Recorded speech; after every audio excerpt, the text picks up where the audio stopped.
Deion Sanders hits jackpot in business, which involved love letter to Mother Connie. Deion Sanders isn't just a football coach at Colorado. He is a cultural revolution sweeping the football world. More than his words, his actions speak about the legacy that he is building in Colorado. Just ask yourself if any other head coach amongst the 132 FBS teams would have given the freedom to Travis Hunter to play both ways. Probably not. It was the Deion Sanders mindset that enabled Travis Hunter to win that Heisman. Why? Well, because he is one of the greatest defensive ends in NFL history. That's why.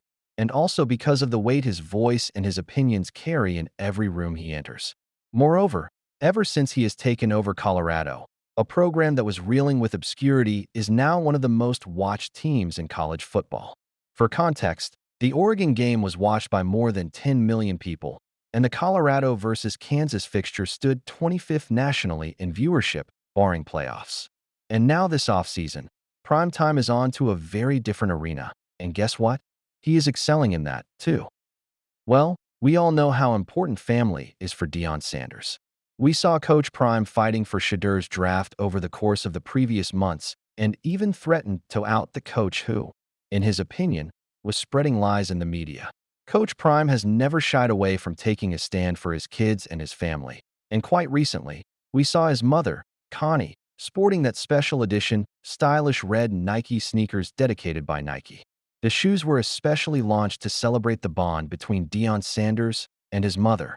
Coach Prime even captioned the post and sent a message to his haters. My mama was and still is my why.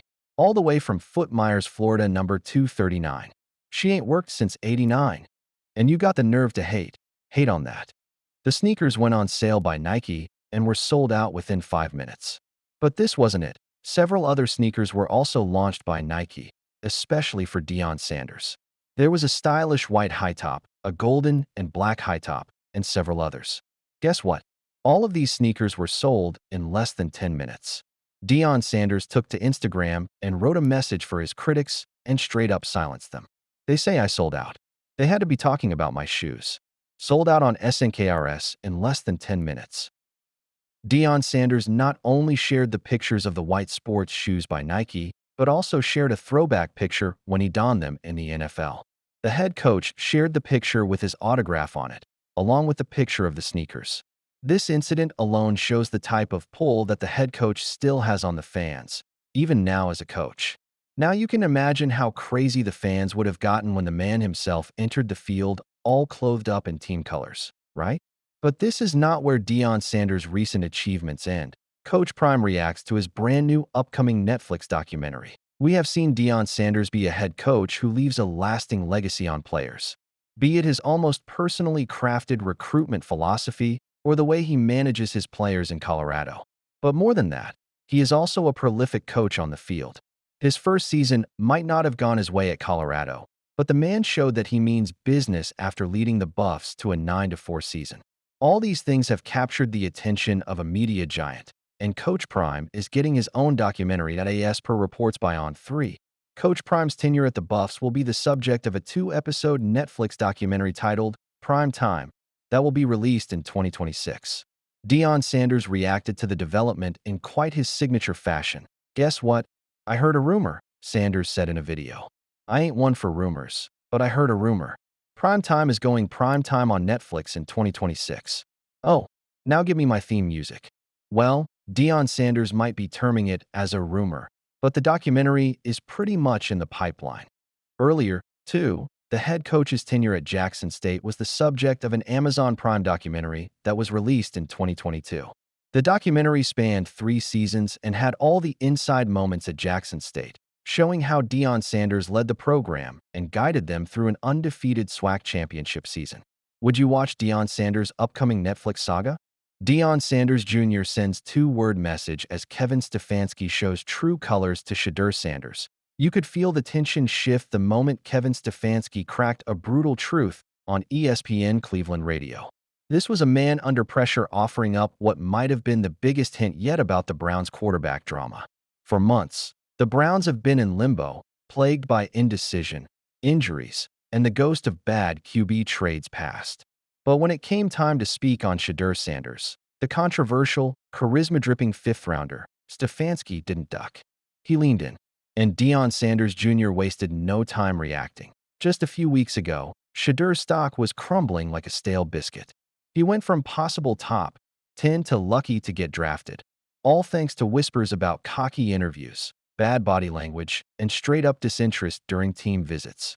But then the Browns grabbed him at 144th overall, effectively pulling him out of the NFL basement and throwing him into one of the most chaotic QB rooms in football. Now, Stefanski is looking like he might have seen gold in the rubble before anyone else. The Cleveland Browns, as usual, are trying to navigate a minefield of quarterback confusion. They've got 5 talents in camp: Deshaun Watson, injured again; Joe Flacco, battle-tested; Kenny Pickett, fresh off a natty run with the Eagles; Dylan Gabriel, rookie with zip; and Shedeur Sanders, the lightning rod. It's a full-blown quarterback Thunderdome. But early camp whispers are already painting Shedeur as the one to watch. In his recent ESPN Cleveland hit, Stefanski didn't just say Shedeur was working hard. Nah, he practically gave the kid a standing ovation. "Shedeur's a great kid," Stefanski said.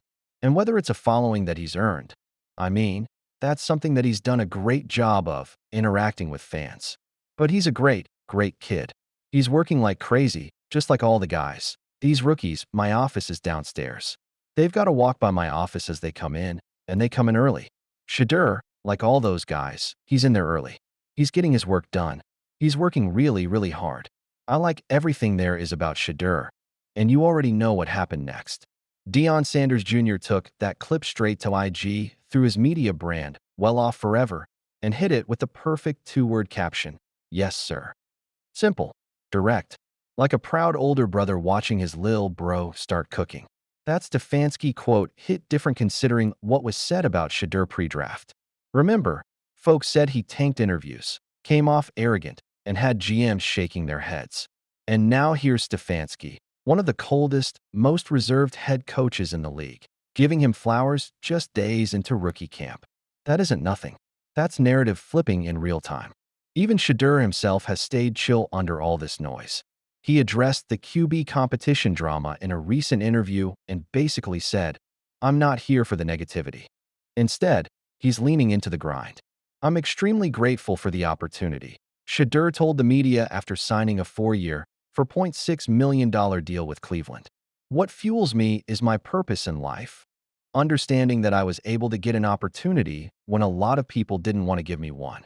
Sounds like a man with receipts. Shedeur Sanders keeps it blunt about the Browns' QB room tension. Over the next few months, the spiciest NFL soap opera might not be in Dallas or New York. It's brewing right in Cleveland. The Browns' quarterback room looks like the NFL version of Survivor, and Shedeur Sanders is the rookie with a point to prove. The depth chart looks messy already. According to Browns insider Mary Kay Cabot, Kenny Pickett is currently QB1 at OTAs, taking first-team reps. Dylan Gabriel is slotted as QB2, while Joe Flacco and Shedeur are sharing scraps as QB3 and QB4. It's giving politics over performance right now.